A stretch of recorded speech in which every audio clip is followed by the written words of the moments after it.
This week on Arts InSight, painting with a passion. Art to me is being authentically yourself as much as possible. The personality of pets. The best part of what I do is really the owners and the interacting and hearing about all of their wonderful experiences with their pets. All the colors of the beat. We were typically more interested in the process itself than the end result. Take shape that we didn't have to touch.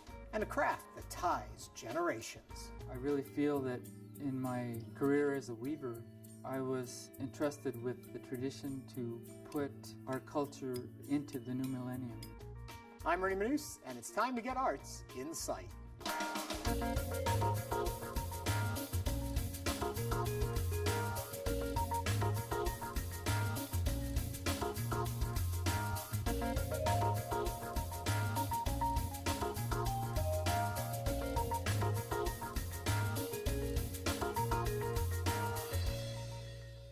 Welcome to Arts InSight. Today, we're at Izakaya in Midtown. What makes this location so unique is that when the owners were designing the restaurant, they weren't simply interested in displaying art. They made art part of the initial design.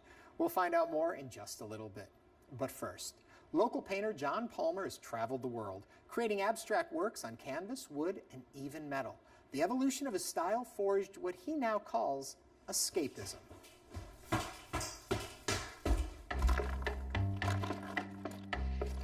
Art to me is being authentically yourself as much as possible.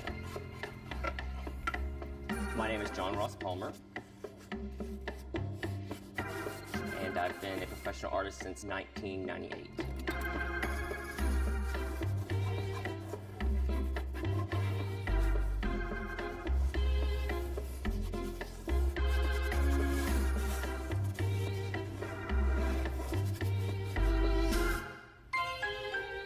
The importance of art is what happens when the art's being made. And then for the collector, what's great is they get to involve themselves in the passion of the artist by having that time capsule of creation.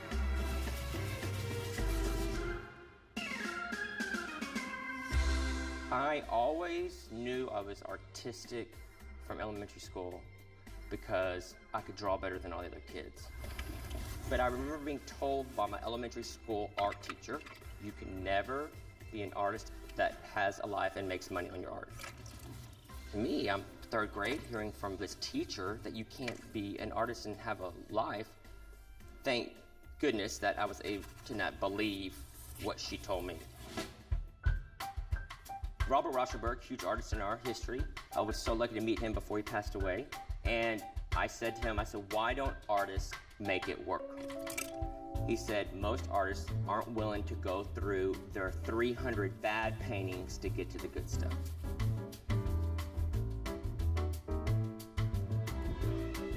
So I've always felt like my art was good, but I also don't feel like I'm at the level of success yet. And I think that's part of growing. I'm always trying to do something different with my art. So I'll get inspired by a landscape and then start doing very realistic landscapes, trying to get them real tight and the clouds perfect. And then I'll go back to doing more loose art, more abstract, because I think doing one makes the other stronger. A friend at one time said, collecting your art, John, is not just buying a painting, you're buying into a lifestyle. What they're buying, I would say, is a piece of me, my energy, my essence, what I'm about. I want to share that with people.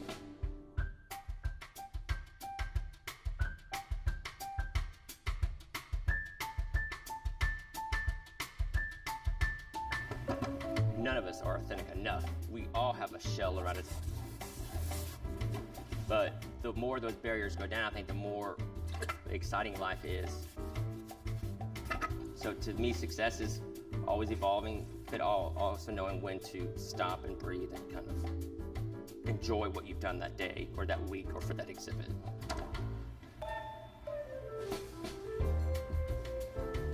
The most important thing is always paint. If you're always creating more art, everything else will figure itself out. So if you're depressed, paint. If you're not depressed, if you're happy, if you're poor, if you're rich, paint all the time. Don't worry about all the details. Learn what you can, But as long as you're always making more art, everything will work out.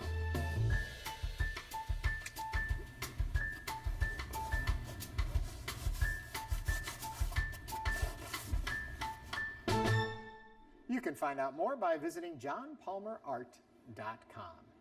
We're at Izakaya here in Midtown, where the owners of this restaurant have taken the concept of art in their facility to a whole new level. Here to tell us more about it is General Manager of the restaurant, Rosie Puccio. Hello, Rosie. Hi, how are you? Okay, it's a beautiful restaurant to start Thank with. you. But unlike so many places, you folks didn't build a restaurant and then hang art in it. Explain.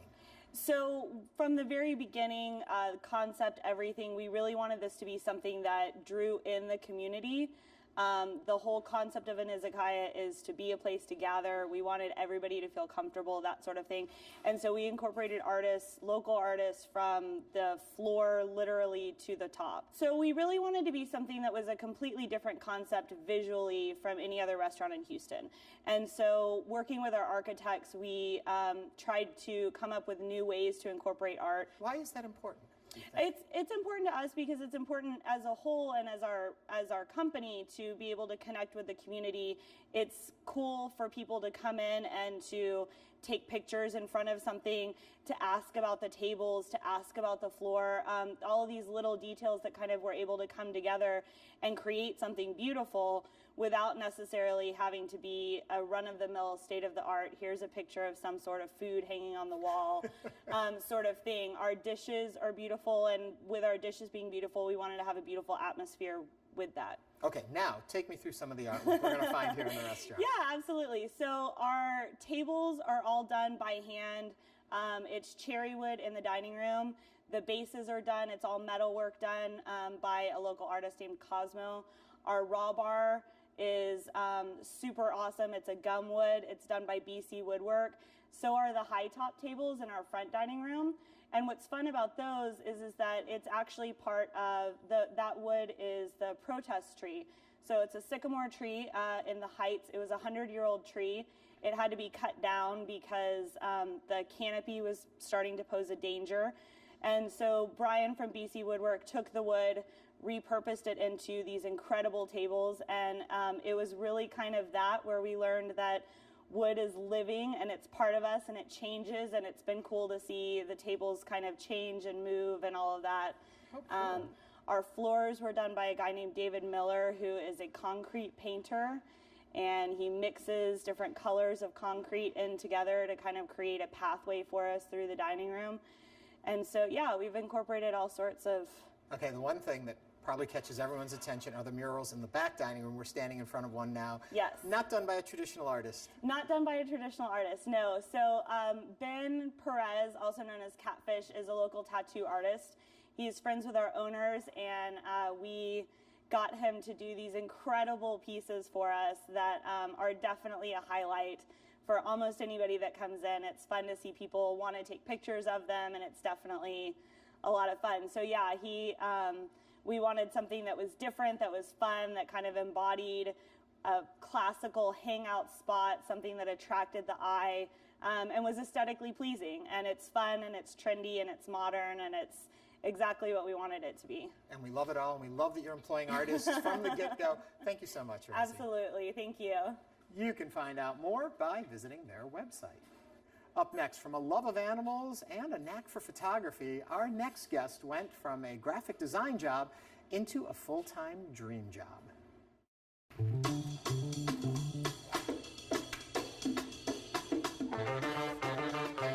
I usually say that my work is fun and modern. It's very bright and colorful, and I feel like it's very real, very honest. I really try to capture the personality and spirit of my subjects.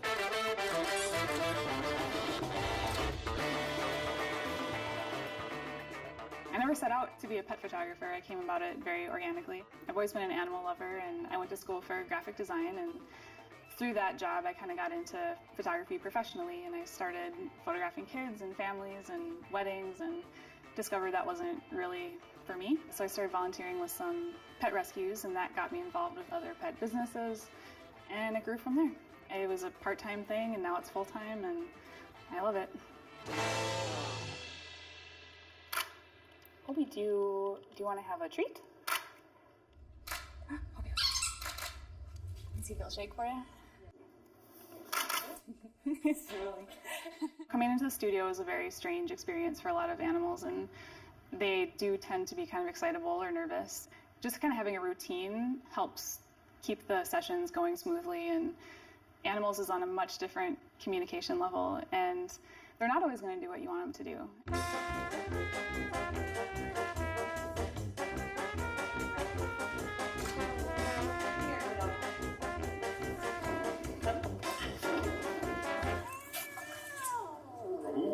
Isabel, be nice. You gonna go see Gizmo? Gizmo's your best buddy. And Gizmo and Uncle Steve, all your friends? Yeah, Buddy, go to Uncle Steve. I love my clients' relationships with their pets. Their pets are their children in a sense. And it's such a sweet and a very short-lived relationship, which I think it makes them embrace it a little more because they know they only have a short amount of time. And a big part of what I do is end-of-life photography sessions for terminally ill and elderly pets.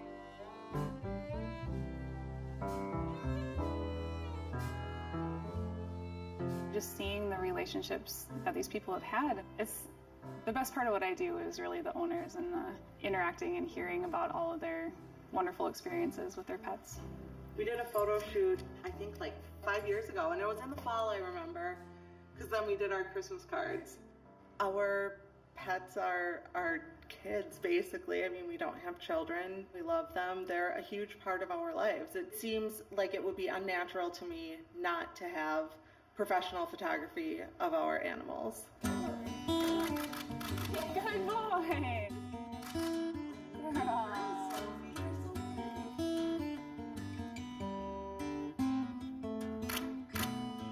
Sometimes I think about what I do and I just have to laugh because this is what I do. I photograph pets. And so many people that I meet are like, oh my gosh, you have my dream job. I would love to do this. I think from the outside, people think that it's really just playing with animals all the time and it's so much work. But the hour that I get to spend with some amazing animal makes all the rest of it totally worth it. And I don't know, I can't imagine doing anything else.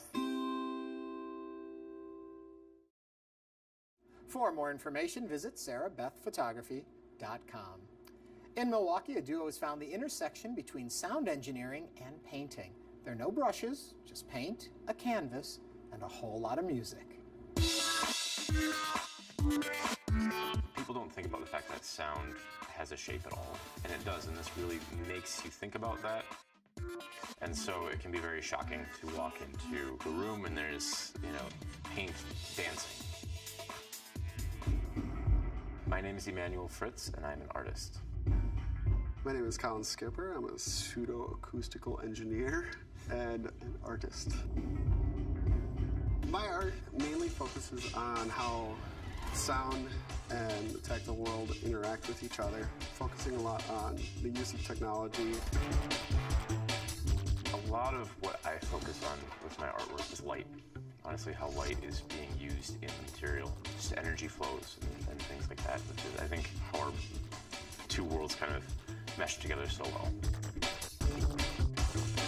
There was one day that we came across these videos of cymatics, and we saw how sound affects the physical world in these very measurable ways. We were thinking, how can we take it from a scientific study, and turn it into art? How can we start making paintings and sculptures and capturing sound in different ways? Which is around the time we started looking more into why on earth is this happening, because it was perfectly repeatable. As I played the piece, we had the same shapes happening, and it was amazing because the second that tone stopped, instead of it rippling out or anything like that, we were watching this pool of water just completely go flat again and just go back to null. First, it was mostly about studies on these very specific frequencies and shapes and what we could do with that, which has since evolved quite a bit. Bass Structures, the Mark of Sound, is a multidimensional art, music, and science experience. You hear music and you see paint just flying up in the air and working with the music. As different beats hit or different frequencies are pulsing through the canvas. We keep playing with the paint, adding and trying to manipulate that medium. So we go from these very explosive reactions more to a sculptural form that starts to take shape as the paint is actually filling in the pockets in the sound waves. So it's this very evolving sculpture. We were typically more interested in the process itself than the end result. Watching this painting take shape that we didn't have to touch. We're controlling it, but we're not physically touching it anymore. How many people are really going to be interested in a 40 hertz waveform? I am, but that's not normal. All the engineers in the room are. Yes, yes. To try to get it to something that is more relatable to a broader audience, we started bringing in more musical elements. We have Caleb Anderson, who's come on to help a lot with the music, to have something that's really danceable. Caleb really let us loosen up and jive with it a little bit. We were really interested in how the way that you put notes together changes not only the painting, but the way that the painting is moving. We also have Mike Lockerman, who's our director of photography, helping us document everything as we're going along. Taking pictures of our pieces and video of the work as it's happening. The tall one there we like to call Dr. Egg. It's a low frequency system, so when there's bass and other low frequencies, it'll move more. The newest is that little one right there. It's fresh off the presses. This is actually the first time that it'll be performing outside of the studio. We use a lot of synthesizers. One of the reasons for that is that we can absolutely completely shape the waveform by being able to tweak just the minutest little elements of the actual wave shape. I can really manipulate that. So we're playing with small little synthesizers and sequencers, and then also using turntables to bring in some samples and manipulation. So we started by saying that the piece is done when the paint stops moving. When we can turn it off and it's not going to change at all. The paint dries and kind of settles, and then there's some really interesting things that have come out of there. You need a lot of power in order to get these higher frequencies, but also as the paint's drying, you need more power to continue moving it. And so there are occasions where the painting is done when we run out of watts, or ability to continue increasing volume. And it's become this very jazz conversation that we have with the painting.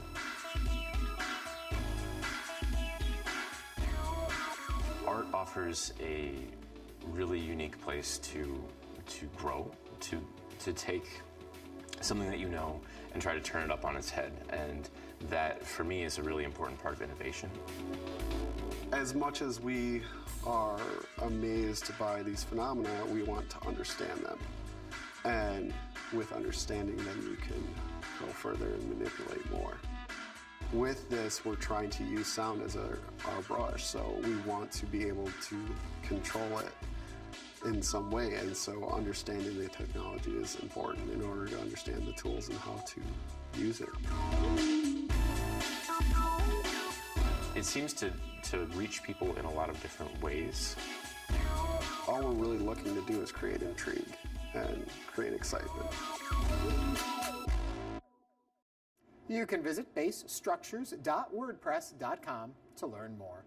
And finally tonight, a 7th-generation weaver brings with him the practices of his forefathers, while still finding ways to carry the art of weaving into the modern age.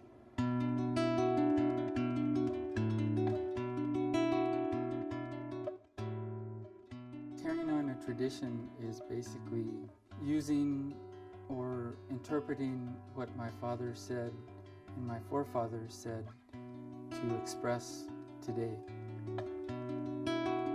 It's not only using the past, but also bringing my contribution into the tradition to help the tradition grow.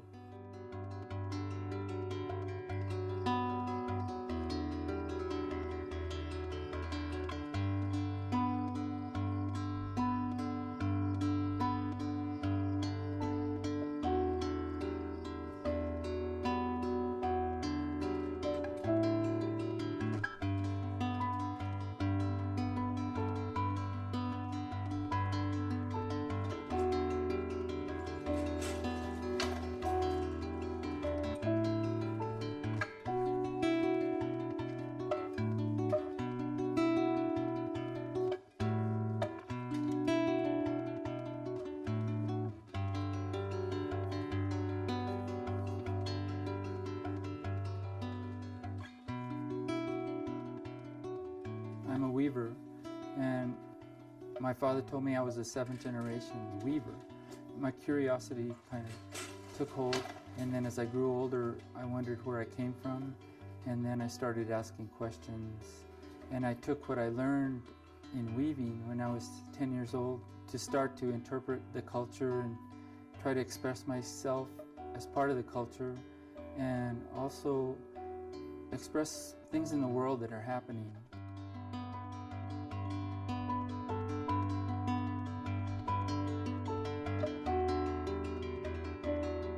The techniques that my great-grandfather and his father used were out of necessity, and most of the weaving here in my family was done as frazadas, and the frazada is a Spanish word for blanket.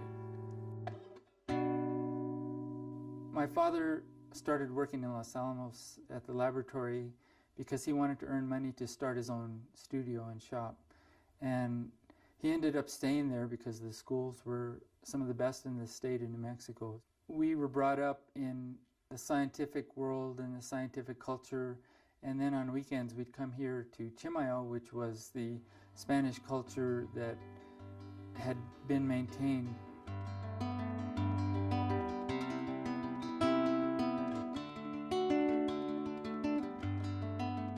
There wasn't anything to do in Los Alamos except ride my bike around, and my dad would come home from work and then he'd start weaving on this big loom. And then he'd come and eat dinner and then go back to weave, and he'd weave till like 10 o'clock at night. Well, I heard all this racket that the loom was making, and I went over to see what he was doing, and it looked interesting, so I just stood there and watched him.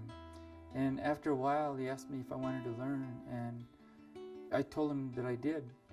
I knew weaving was in my family, but I really didn't know that my father was a master. In my upbringing, he didn't say, you have to weave a red piece with white and black, or he kind of gave me philosophies on designing. He used to say that color was the most important part of the piece. It wasn't materials or technique, it was color.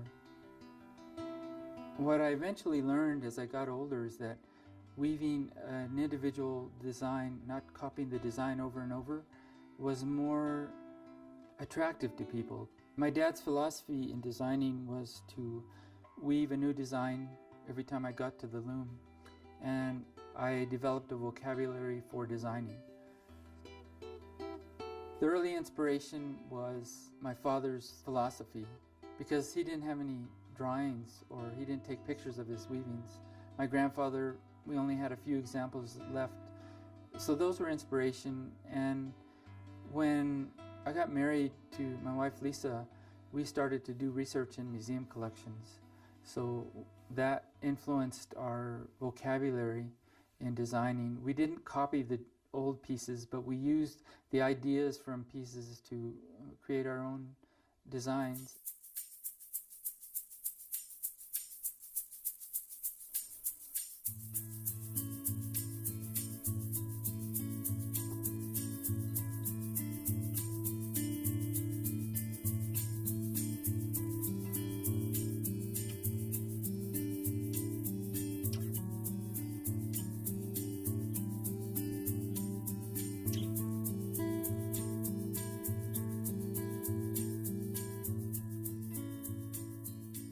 It was a midlife crisis, and the theme was cars, because I was looking for something to weave, and what I did is I stood still here in the studio and I listened for sound. And the only sound I ever heard was the cars passing by. And I started to think about how cars influence our lives. In the early stages of life, we want the sports cars. And then later on in midlife, we have to work, so the truck in our culture is used to work. Old age for me was represented by a hearse, and death to me was the space shuttle. Boy, I did that. I really don't know. I have an engineering degree, and I kind of thought the technology, uncontrolled technology, will basically destroy us. And then after death, I started to think about, well, what happens after death? And I represented that with a dove, a white bird. And then up at the top of the piece, I have two birds talking to each other, telling about their path and their life to the other bird. And that's kind of like the vereda, which is the path. That's a path of life.